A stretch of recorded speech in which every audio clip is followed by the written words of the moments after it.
ஒரு அடர்ந்த காட்டிலிருந்து ஒரு நரி ஒரு இடம் விட்டு ஒரு இடம் உணவை தேடி அலைந்து கொண்டிருந்தது.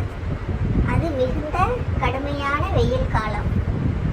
அந்த நரிக்கு மிகவும் பசியாகவும் இருந்தது, தாகமும் எடுத்து நாக்கு வறட்சியால் மயக்கமே வந்துவிடும் அளவுக்கு இருந்தது. எப்படியாவது நமக்கு உணவோ தண்ணீரோ கிடைக்க வேண்டும் என்று தேடி தேடி அலைந்தது.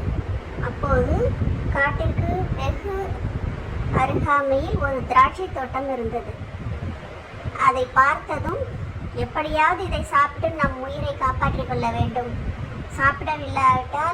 சாப்பிடாவிட்டாலும் தண்ணீர் கிடைக்காவிட்டாலும் நாம் அவ்வளவுதான், இனிமேல் எப்படி பிழைப்பது என்று பயந்து கொண்டு தன் உயிரை கையில் பிடித்து கொண்டு எப்படியாவது அந்த திராட்சையை சாப்பிட்டு விட வேண்டும் என்று நடந்து நடந்து சென்றது.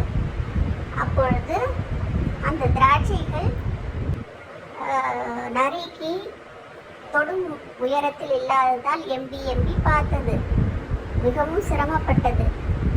அப்பொழுது அதற்கு மேல் அதால் முயற்சி செய்ய முடிந்த வரைக்கும் முயற்சி செய்து பார்த்தது. அதற்கு மேல் அதால் இயலவில்லை.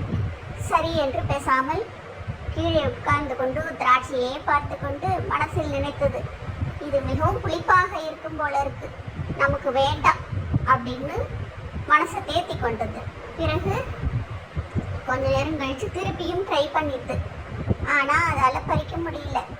அந்த பாவம் பரிதாபமான நரி என்ன பண்ணிட்டு, சீச்சி இந்த பழம் புளிக்கும்பா, நமக்கு வேண்டாம்ப்பா, நமக்கு வேற எங்கேயாவது தண்ணி கிடைக்கிறதா பார்க்கலாம், இல்லை சாப்பாடு ஏதாவது கிடைக்கிறதா பார்க்கலாம் அப்படின்னு சொல்லிட்டு கிடைக்காததுனால தான் மனசுக்கு ஒரு ஆறுதலை சொல்லி கொண்டு தானே சென்றதான்.